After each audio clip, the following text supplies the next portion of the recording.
दिन प्रतिदिन बढ़ती जा रही है और इस बढ़ती आबादी ने हमारे प्राकृतिक संसाधन जैसे लकड़ी, पानी, अनाज इन सब को समेट दिया है और साथ ही हमारी जैव विविधता पर भी मानव व उसके लालच ने खासा असर डाला है, जिससे जीवों की कुछ प्रजातियां तो लगभग समाप्ति के कगार पर आ गई हैं, जो कि संपूर्ण पर्यावरण के लिए अलार्म है।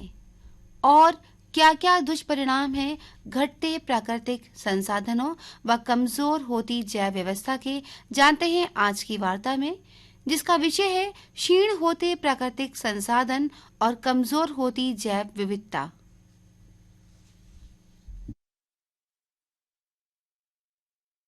साथियों, हमारी खेती और हमारा जीवन प्रकृति के वैभव पर निर्भर है।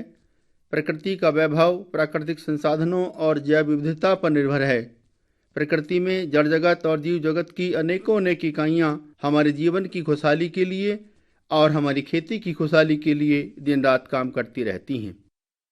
जड़ जगत के माने प्राकृतिक संसाधन जैसे आकाश, धरती, अग्नि, हवा, पानी, वन, तालाब, नदी, नाले, पहाड़, झरने इत्यादि।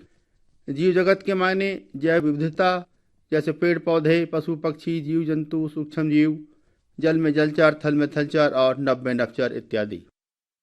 या हम यूँ कहें कि धरती से लेकर आकाश के बीच और धरती के नीचे प्रकृति ने, कुदरत ने हमें जो भी निःशुल्क दे रखा है, जो मौजूद है, जिसमें से कुछ को हम देख सकते हैं, कुछ को हम देख भी नहीं सकते, उसी को प्राकृतिक संसाधन और जैव विविधता कहते हैं।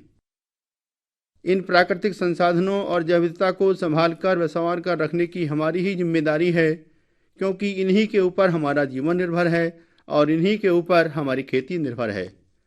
प्रकृति की किसी भी इकाई को बर्बाद करने का, ख़त्म करने का, नष्ट करने का, मिटाने का हमें कोई हक नहीं है, क्योंकि इस धरती पर जीने का जितना हक हमें है, उतना ही हक प्रकृति की प्रत्येक इकाई को भी है।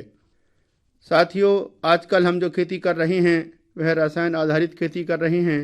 भौतिक संसाधनों की प्राप्ति की होड़ में और अधिक धन प्राप्ति के लालच में हम अपने खेतों से अधिक पैदावार लेना चाहते हैं। अधिक पैदावार लेने के लालच में ही हम अपने खेतों में रासायनिक उर्वरकों और फसल सुरक्षा रसायनों का बिना सोचे समझे बेतहाशा मात्रा में प्रयोग कर रहे हैं, जिसके कारण हमारी फसल उत्पादन लागत बढ़ रही है। उत्पादन नहीं बढ़ रहा है, बल्कि जो उत्पादन हमें प्राप्त हो रहा है वह रसायन युक्त है, जिसके उपभोग से हम आप सब नाना प्रकार की गंभीर बीमारियों की चपेट में आते जा रहे हैं। यही नहीं, इन रसायनों के प्रयोग से हमारी मिट्टी का स्वास्थ्य, हमारे पशुओं का स्वास्थ्य, हमारे पर्यावरण का स्वास्थ्य खराब हो रहा है, पानी प्रदूषित हो रहा है, मौसम परिवर्तन हो रहा है, जलवायु परिवर्तन हो रहा है, हमारे प्राकृतिक संसाधन क्षीण होते जा रहे हैं और हमारी जैव विविधता कमजोर होती जा रही है, और अब तो यहाँ तक कि हमारे खाने में स्वाद भी नहीं बचा है। साथियों, पुराने ज़माने में सन 1950 के दशक में जब हमारे बुजुर्ग इस धरती पर खेती करते थे, तब हमारे प्राकृतिक संसाधन और जैव विविधता मजबूत थी।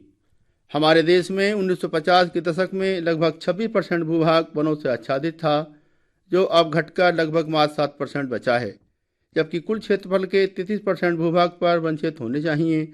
अब वन क्षेत्र तो हैं, मगर उनमें पेड़ नहीं हैं। हम जंगलों को काटकर बिल्डिंगों के जंगल बनाते जा रहे हैं।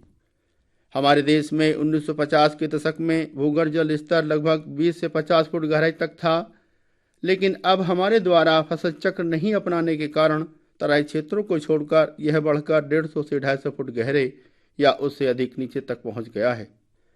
हमारे देश में 1950 के दशक में गांव में सतही जल स्तर लगभग 3% हुआ करता था, जो अब घटकर मात्र लगभग 1% रह गया है। हम तालाबों को मिट्टी में मिलाते जा रहे हैं। जो तालाब बचे हैं उनमें पानी नहीं है। यदि पानी है तो वह इतना गंदा है कि उसमें रहने वाले जीव, मछली, मेंढक, कछुआ, जोंक अब मौजूद नहीं है। हमारे देश में 1950 के दशक में नदियों का जल स्तर गर्मियों में भी बना रहता था, जबकि आज देश की अधिकांश नदियां सर्दियों में भी सूखी रहती हैं। 1950 के दशक में हमारे देश की भूमियों में जीवांश कार्बन की मात्रा लगभग 0.52% थी, जो हमारी आधुनिक कृषि प्रणाली के चलते अब मात्र 0.3% या उससे भी कम रह गई है, जबकि जीवांश कार्बन की मात्रा हमारी भूमियों में 0.8 से 1% के बीच होनी चाहिए। यदि हमारी भूमियों में जीवांश कार्बन की मात्रा 0.8 से 1% के बीच होगी तो हमें अपने खेतों में कोई उर्वरक देने की आवश्यकता नहीं होगी। साथ ही फसलों में पानी की आवश्यकता भी कम होगी। हमारे देश में 1950 के दशक में पक्षियों की संख्या इतनी थी कि अनाज को धूप में सुखाने के लिए एक आदमी को चिड़ियों से अनाज की रखवाली के लिए बैठना पड़ता था। लेकिन अब गांव में पक्षियों की संख्या इतनी है कि उन्हें आसानी से गिना जा सकता है। अब हमारे गांव खेत खलिहानों से नाना प्रकार की चिड़ियां जैसे गौरैया, तीतर, बटेर, कौवा, तोता, मैना, बुलबुल, हुदहुद, सारस, गिद्ध, हंस आदि नज़ारद हो चले हैं। और न जाने कितने पशु पक्षी जीव जंतु हमारे बीच से विलुप्त होते जा रहे हैं। हमारे गांव खेत खलिहानों के परिवेश में रंग बिरंगी तितलियां, मधुमक्खियां, रामजी गुड़िया, गुबरैला, केंचुआ अब नजर नहीं आते हैं। साथियों, इस दुनिया के इस धरती पर हम आखिरी इंसान नहीं हैं। हमारे मरने के बाद हमारी औलादों को भी इसी धरती पर प्रकृति की इसी व्यवस्था में जीना है। यदि हमने इस बात को समझने में देर कर दी तो कहीं ऐसा न हो जाए कि हमारी औलादें इस बात को समझने लायक ही न रहें। इसलिए हमें चाहिए कि हम प्राकृतिक संसाधनों के संरक्षण और जैव विविधता के संवर्धन के महत्व को समझें। यदि हम यह चाहते हैं कि हमें और भविष्य में हमारी आने वाली औलादों को शुद्ध भोजन, शुद्ध हवा, शुद्ध पानी और शुद्ध पर्यावरण मिलता रहे, तो इसके लिए ज़रूरी है कि हम अधिक भौतिक संसाधनों की प्राप्ति की होड़ को छोड़ें और अधिक धन प्राप्ति के लालच को छोड़ें। साथ ही रसायनों की तरफ से अपना ध्यान हटाकर प्राकृतिक संसाधनों का संरक्षण और जैव विविधता का संवर्धन करने की तरफ ध्यान दें। अपने खेतों में जैविक खाद, जैविकों का प्रयोग करें।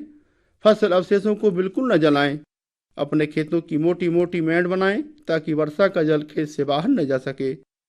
उन मेड़ों पर पेड़ लगाएं ताकि पेड़ों पर चिड़िया अपना बसेरा बना सकें और हमारी फसलों की देखभाल कर सकें। अपने खेतों के निचले हिस्से में छोटे छोटे तालाब बनाएं। जो पुराने तालाब हैं उनका जीर्णोद्धार करें। हमें चाहिए कि हम अपनी खेती के साथ साथ पशुपालन अवश्य करें। अपने खेतों में अपने परिवार की आवश्यकताओं के अनुसार फसल चक्र अपनाकर परंपरागत तरीके से खेती करें। साथियों, यदि हमारी धरती माँ की कोख उर्वर रहे, उसके 5% भूभाग पर जलाशय रहें, 20% भूभाग पेड़ों से ढका रहे, साथ ही जल में जलचर, थल में थलचर और नभ में नभचर बने रहें, तो भविष्य में हमें और हमारी औलादों को भरपेट शुद्ध भोजन, शुद्ध हवा, शुद्ध पानी और शुद्ध पर्यावरण मिलता रहेगा। तभी हम इस धरती पर खुशी से जी सकेंगे। याद रहे, यदि हमारे प्राकृतिक संसाधन क्षीण हो गए और हमारी जैव विविधता कमजोर हो गई तो ना हमारी खेती बचेगी और ना ही हमारा जीवन बचेगा। किसान भाइयों, अभी आप सुन रहे थे वार्ता जिसका विषय था क्षीण होते प्राकृतिक संसाधन और कमजोर होती जैव विविधता।